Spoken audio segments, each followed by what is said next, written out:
ইতিহাস থেকে শিক্ষা গ্রহণ করেন, ইতিহাস থেকে শিক্ষা গ্রহণ করবেন সকলেই। আল্লাহ নবী আমাদেরকে বলে গেছেন, শেষ যুগে তোমরা আসো, হিসাব কিতাব দিয়ে পার পাবে না। হিসাব যদি দিতে চাও আল্লাহর কাছে, হিসাব মিলে পার পাবো? সম্ভব না। আমাদেরকে চান্সের উপর থাকতে হবে। কিসের উপর? চান্সের উপর থাকতে হবে, সুযোগের অপেক্ষায় থাকতে হবে যে আল্লাহ তোমার জন্য একটা ছক্কা মেরে দেবো যে কোনো সময়। আল্লাহ নবীর বিরুদ্ধে কেউ কিছু বলছে, ওটা সুযোগ হলো আমাদের যে বাস যা করে আল্লাহ, কপালে যা আছে। আমার আব্বা বলতেন, জাপ দিলাম কপালে, যা আছে কপালে। খোদার কসম খেয়ে বলি, আমার নবীর ইজ্জতের উপর যদি কেউ আঘাত করে, তাহলে তার বিরুদ্ধে আমরা যে কোনো কিছু করতে প্রস্তুত থাকবো।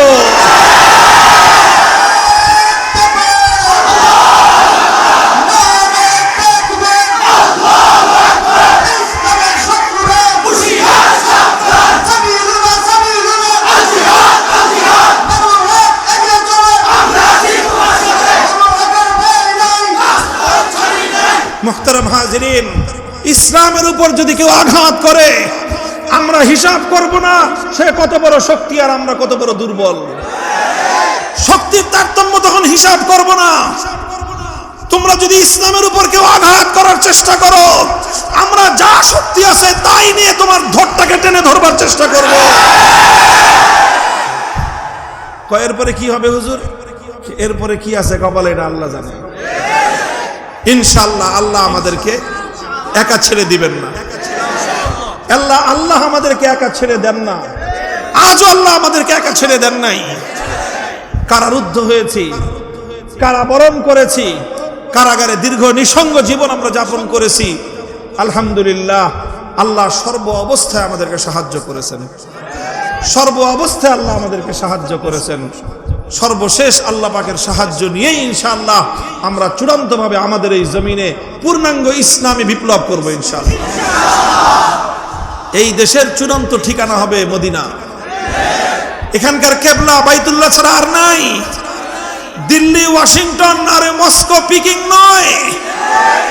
অনেকে অনেক হিসাব করতে পারেন, কেউ দিল্লিকে হিসাব করতে পারেন, কেউ পিকিং পন্থী হতে পারেন, কেউ মস্কো বা ওয়াশিংটনের দিকে নিজেদের কেবলা বানাতে পারেন, কিন্তু মনে রাখবেন এদেশের চূড়ান্ত গন্তব্য হবে সোনার মদিনার সঙ্গে কানেকশন। ইনশাআল্লাহ এইভাবেই আমরা থাকব। হ্যাঁ, এই চেতনাটা নিয়ে আমরা থাকব। ইনশাআল্লাহ আল্লাহ সাহায্য করবেন। একটু দেরি হতে পারে, 1 বছর, 2 বছর বা 3 বছর, কিন্তু ইনশাআল্লাহ আল্লাহ আমাদেরকে ছেড়ে দিবেন না। জালেমের হাতে আল্লাহ আমাদেরকে পরিপূর্ণভাবে ছেড়ে দিবেন না। আমাদের একটু হিম্মত করতে হবে। হিম্মত করে আমি যদি 1 কদম বাড়াই, ইনশাআল্লাহ আল্লাহ আমাদেরকে রহমতের কোলে তুলে নেবেন। আর আল্লাহ যখন আমাদেরকে রহমতের কোলে তুলে নেবেন, ইনশাআল্লাহ দুনিয়ার সকল পরাশক্তি মিলেও আমাদের একটা বাঁকা পশম সোজা করতে পারবেন। আমি তোমাদের কাছে বলে যাই, আমি হয়তো একদিন থাকবো না। আল্লাহ যতদিন হায়াতে রেখেছেন, আমরা চলে গেলেও তোমরা আমাদের কথা স্মরণ রেখো। 1000-শত বছর পরে হলেও আবার সেই বাবরি মসজিদকে পুনরুদ্ধার করতে হবে। 100 বছর পরে হলেও আবার মুসলমানদের 500 বছরের সিজদার জায়গাকে উদ্ধার করে মসজিদ নির্মাণ করে আবার সেখানে আল্লাহর দরবারে সিজদায় লুটিয়ে পড়তে হবে।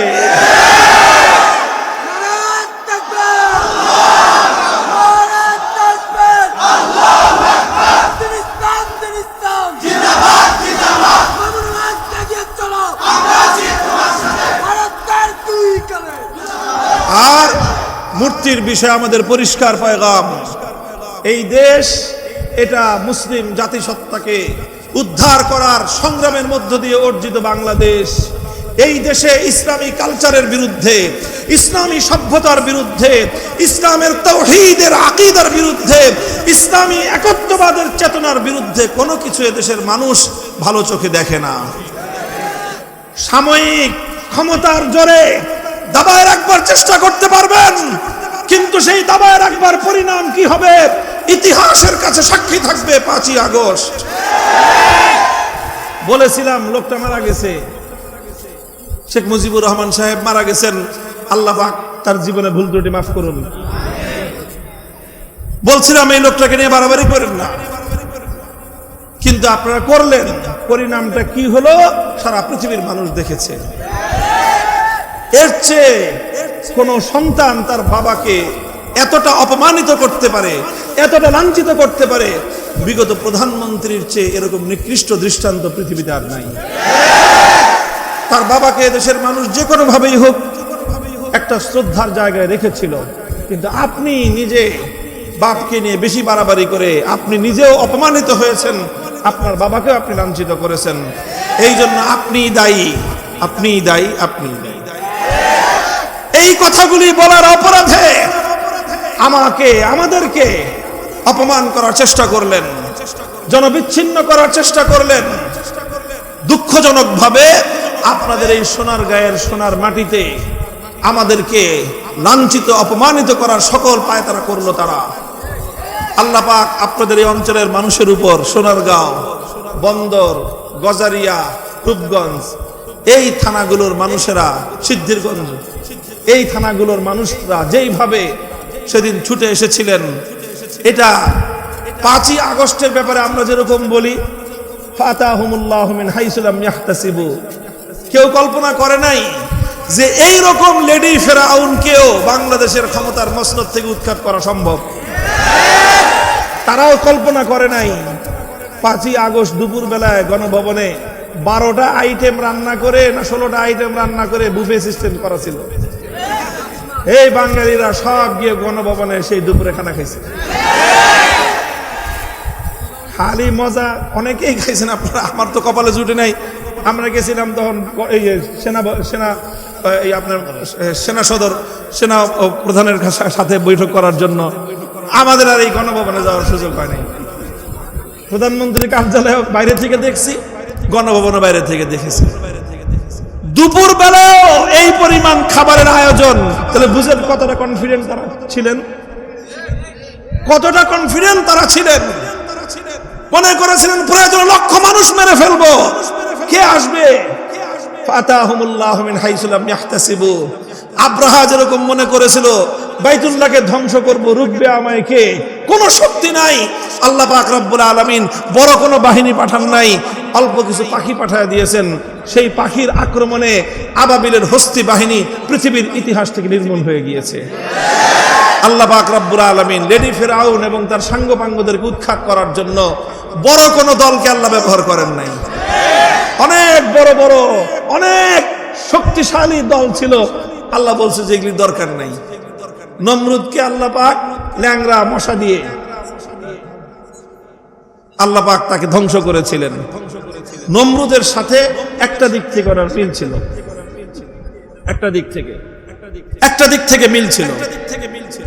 দেখেন, নমরুদ ইব্রাহিম আলাইহিস সালাতু ওয়াস সালামকে অগ্নিকুণ্ডে নিক্ষেপ করেছিল। কি কারণে? এই মূর্তি ইস্যুতে। Issue same.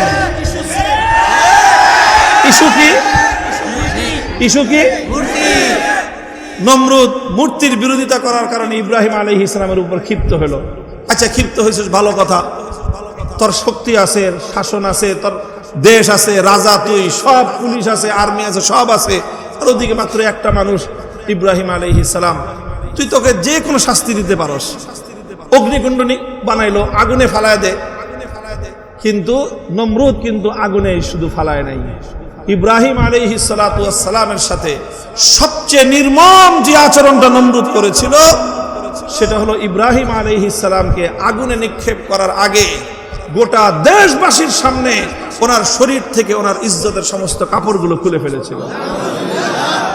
খলিল ইব্রাহিম আলাইহিস সালাম, সমস্ত পয়গম্বরদের মধ্যে আল্লাহ যাকে বলেছেন ইব্রাহিম আমার বন্ধু, সে আল্লাহর বন্ধুর সঙ্গে এই আচরণ, তুই তাকে হত্যা করে দে, আগুনে পুড়ায় ফেল। আল্লাহ পাক এতটা নারাজ হতেন না।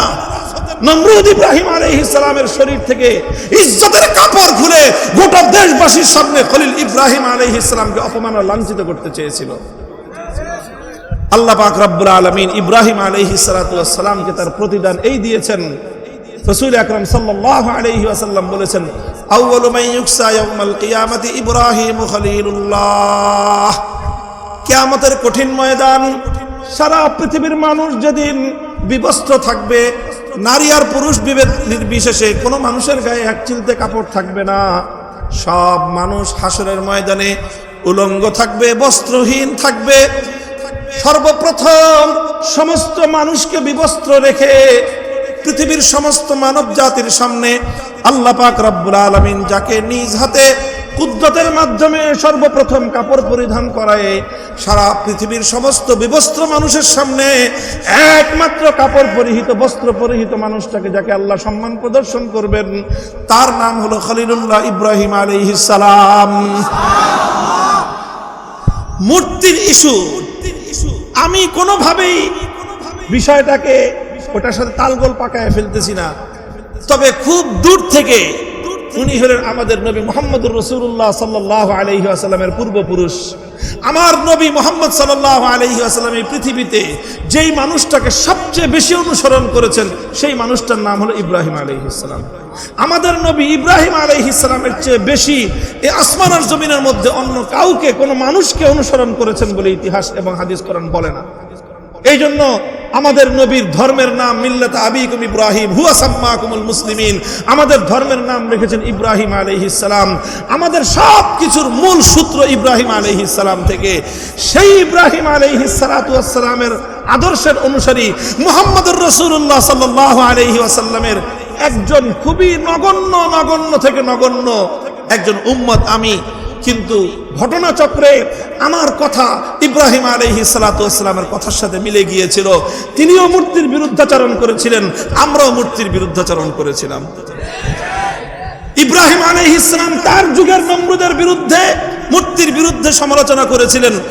আমরা আমাদের মতো করে আমাদের যুগের নমরুদের বিরুদ্ধে মূর্তি ইস্যুতে কথা বলেছি। ওই যুগের নমরুদ তার যুগের ইব্রাহিম খলিল আলাইহিস সালাতু ওয়াস সালামকে যেভাবে লাঞ্ছিত আর অপমানিত করতে চেয়েছিল, এই যুগের নমরুদও সেই একই কাজ করেছিল। ওইভাবে আল্লাহ পাক ওই নমরুদকে ল্যাংড়া মশা দিয়ে ধ্বংস করেছেন, বড় কোনো হাতিয়ার কামান লাগান নাই। আমার আল্লাহ পাক রব্বুল আলামিন এই যুগের নমরুদকেও, এটা লেডি নমরুদ তো, এই জন্য আল্লাহ পাক রব্বুল আলামিন ল্যাংড়া মশা পাঠান নাই।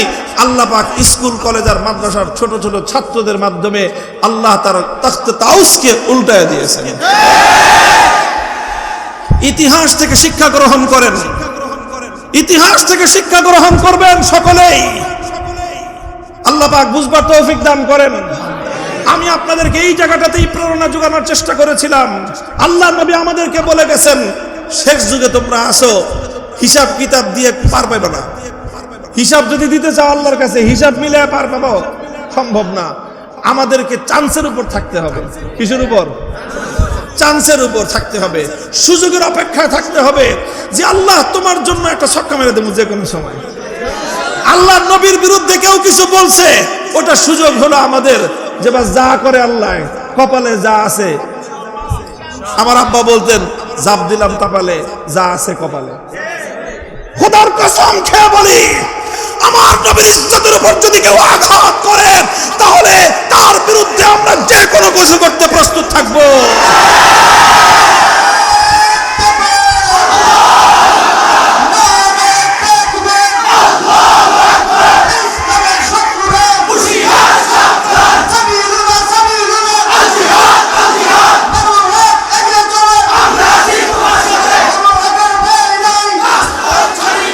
মুহতারাম হাজিরিন, ইসলামের উপর যদি কেউ আঘাত করে, আমরা হিসাব করব না সে কত বড় শক্তি আর আমরা কত বড় দুর্বল। শক্তির তারতম্য তখন হিসাব করব না। তোমরা যদি ইসলামের উপর কেউ আঘাত করার চেষ্টা করো, আমরা যা শক্তি আছে তাই নিয়ে তোমার ধরটাকে টেনে ধরবার চেষ্টা করব। এরপরে কি হবে হুজুর? এরপরে কি আছে কপালে, এটা আল্লাহ জানে। ইনশাআল্লাহ আল্লাহ আমাদেরকে একা ছেড়ে দিবেন না। আল্লাহ আমাদেরকে একা ছেড়ে দেন না। আজও আল্লাহ আমাদেরকে একা ছেড়ে দেন নাই। কারারুদ্ধ হয়েছি, কারাবরণ করেছি, কারাগারে দীর্ঘ নিঃসঙ্গ জীবন আমরা যাপন করেছি। আলহামদুলিল্লাহ, আল্লাহ সর্ব অবস্থায় আমাদেরকে সাহায্য করেছেন। সর্ব অবস্থায় আল্লাহ আমাদেরকে সাহায্য করেছেন। সর্বশেষ আল্লাহ পাকের সাহায্য নিয়েই ইনশাআল্লাহ আমরা চূড়ান্তভাবে আমাদের এই জমিনে পূর্ণাঙ্গ ইসলামী বিপ্লব করব ইনশাআল্লাহ।